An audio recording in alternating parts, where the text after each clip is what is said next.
जय हिंद साथियों स्वागत करता हूं आप सभी का अपने यूट्यूब चैनल पर। साथियों, आज इस वीडियो में मैं आपके लिए उत्तर प्रदेश पुलिस कांस्टेबल री एग्जाम के लिए एक महत्वपूर्ण जीके जीएस का प्रैक्टिस सेट लेकर आया हूं, जिसके सभी क्वेश्चन सेलेक्टेड इंपोर्टेंट और गोल्डन क्वेश्चन होने वाले हैं। जैसा मेरे प्यारे साथियों बचा है, आपको पता ही होगा कि आपके जो है मात्र 1 से 2 दिन शेष बचे हैं और आप इन दिनों में सेलेक्टेड से सेलेक्टेड क्वेश्चन और इंपोर्टेंट क्वेश्चन ढूंढने की कोशिश कर रहे होंगे।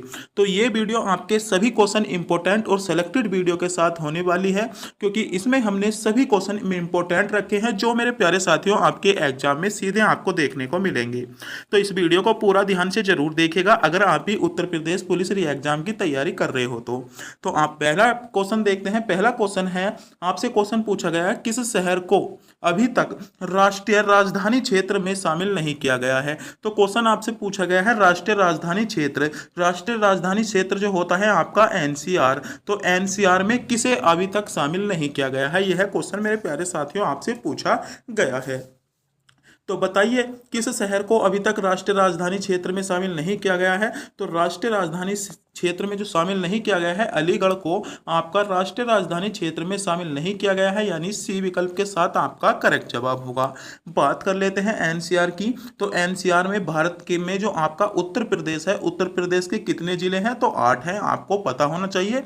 उन 8 के 8 जिलों का कई बार क्वेश्चन बन सकता है। जैसे आपका इस बात कर लेते हैं एनसीआर में उत्तर प्रदेश के कौन कौन से जिले शामिल हैं। तो पहला हो जाएगा गाजियाबाद, गौतम बुद्ध आपका बुलंदशहर, मेरठ, बागपत, हापुड़ आपका और मुजफ्फरनगर, ये सभी जो है आपके क्या है, आपके एनसीआर में शामिल हैं। तो मेरे प्यारे साथियों, आज की वीडियो आपके टॉपिक सेलेक्टेड क्वेश्चनों के साथ होने वाली है, तो इस वीडियो को पूरा ध्यान से जरूर देखिएगा और हमारे चैनल पर नए हो तो चैनल को भी सब्सक्राइब जरूर कर लीजिएगा। अगला क्वेश्चन है आपका, वर्तमान में उत्तर प्रदेश राज्य में कुल कितने ग्राम पंचायत हैं। तो ऑप्शन आपके सामने है 25,000, 32,000, लगभग 42,000 या 52,000। तो क्वेश्चन आपसे पूछा गया है उत्तर प्रदेश में वर्तमान में जो ग्राम पंचायतें हैं वे लगभग कितनी हैं। तो उत्तर प्रदेश में लगभग जो ग्राम पंचायतें हैं मेरे प्यारे साथियों, इसमें आपका सही जवाब होगा लगभग आपकी 52,000 आपकी ग्राम पंचायतें हैं, यानी विकल्प डी के साथ इसमें आपका बिल्कुल करेक्ट जवाब होगा। अगला क्वेश्चन देखते हैं, क्वेश्चन नंबर 3। क्वेश्चन नंबर 3 में आपसे पूछा गया है, निम्न में से किसने अभी भी भारत के उप प्रधानमंत्री के रूप में कार्यभार नहीं संभाला। तो बात करते हैं निम्नलिखित में से किसने उप प्रधानमंत्री के रूप में कार्यकाल नहीं संभाला। तो मेरे प्यारे साथियों, पीवी सिंह ने अभी तक जो है भारत में उप प्रधानमंत्री के पद पर कार्यभार नहीं संभाला। तो क्वेश्चन मेरे प्यारे साथियों आपसे पूछा जा सकता है कि भारत के प्रथम उप प्रधानमंत्री कौन थे। तो आपको पता होना चाहिए सरदार वल्लभ भाई पटेल जो थे भारत के प्रथम उप प्रधानमंत्री भी रह चुके हैं। तो इसी क्वेश्चन का आपको पता होना चाहिए। ये क्वेश्चन भी आपका री एग्जाम के लिए इंपॉर्टेंट हो सकता है।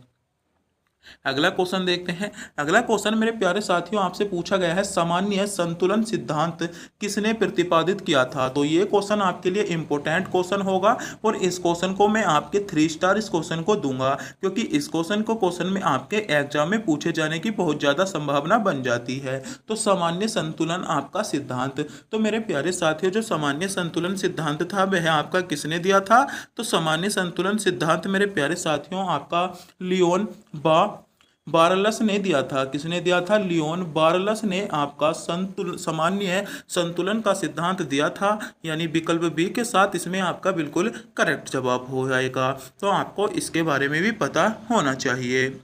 अगला क्वेश्चन देखते हैं। अगला क्वेश्चन है, भारत के आपके राष्ट्रपति के पद के लिए कौन शपथ दिलाता है। तो बात करते हैं भारत में राष्ट्रपति के पद को, यानी राष्ट्रपति को शपथ कौन दिलाता है। तो मेरे प्यारे साथियों, भारत में जो राष्ट्रपति को शपथ दिलाता है वह आपके कौन दिलाते हैं।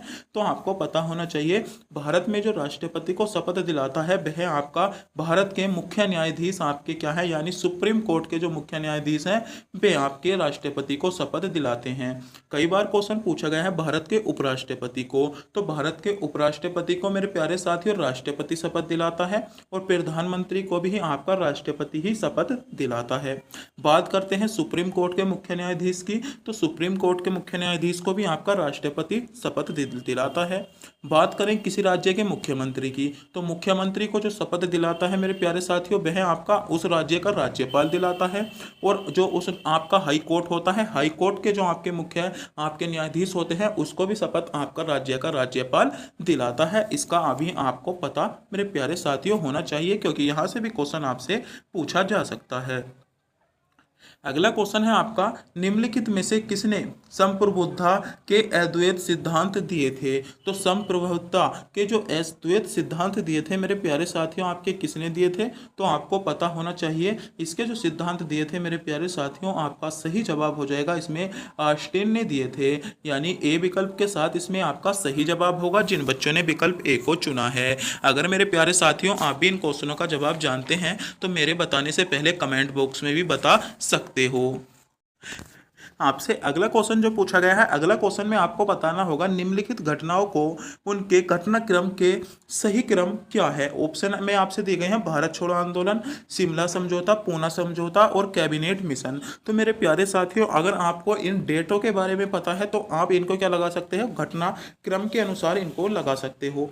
जैसे बात करते हैं भारत छोड़ो आंदोलन की, तो भारत छोड़ो जो आंदोलन हुआ था मेरे प्यारे साथियों 1942 में आपका भारत छोड़ो आंदोलन हुआ था। बात करते हैं कैबिनेट मिशन की, तो कैबिनेट मिशन आपका 1946 में आया था। भारत छोड़ो आंदोलन कब हुआ था? 1942 में हुआ था। तो अगर आपको इनमें इन्हीं दो विकल्पों से ऑप्शन मिलते हैं तो आप इन्हें लगा सकते हो, तो 1946 और 1942। मगर इसमें जो सही जवाब है वह आपका कौन सा होगा?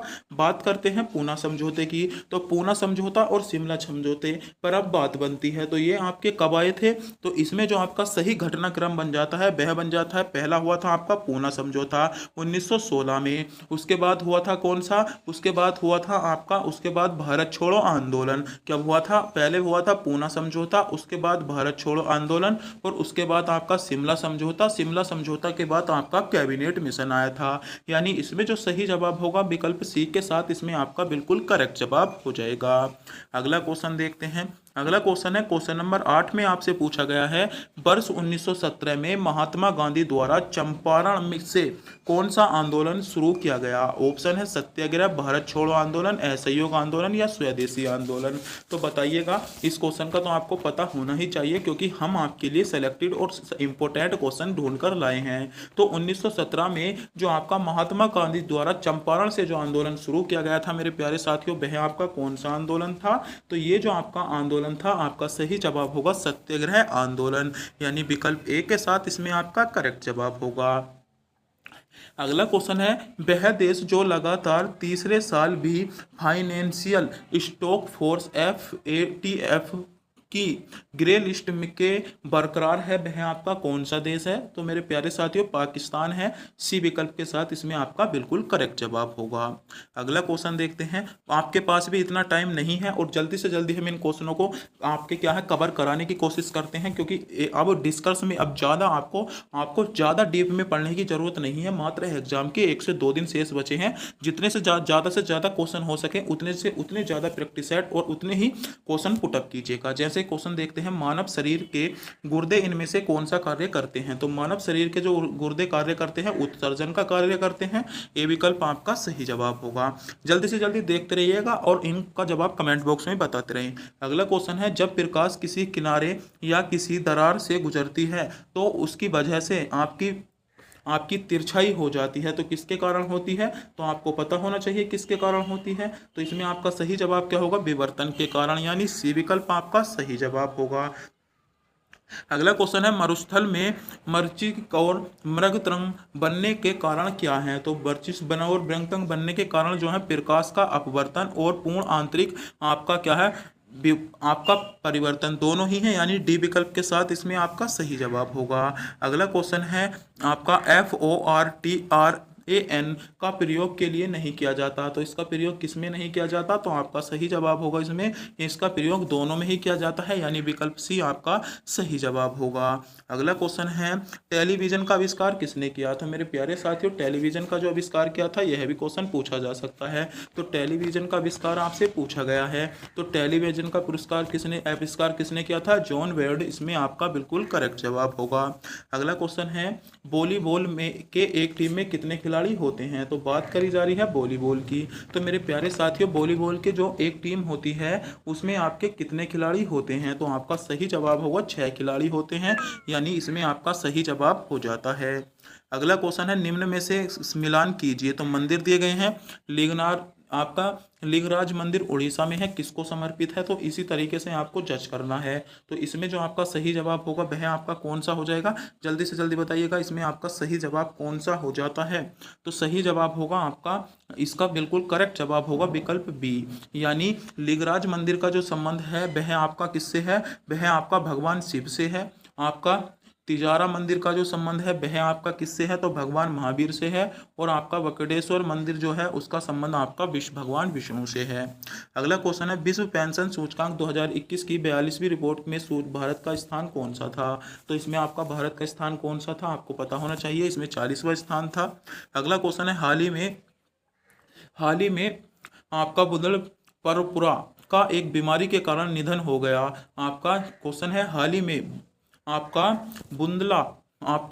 बुंदला बरणपुरा का हाल ही में निधन हो गया। यह आपके किस देश के प्रथम टेस्ट कप्तान के थे? तो किस देश के थे? तो श्रीलंका के प्रथम टेस्ट कप्तान थे।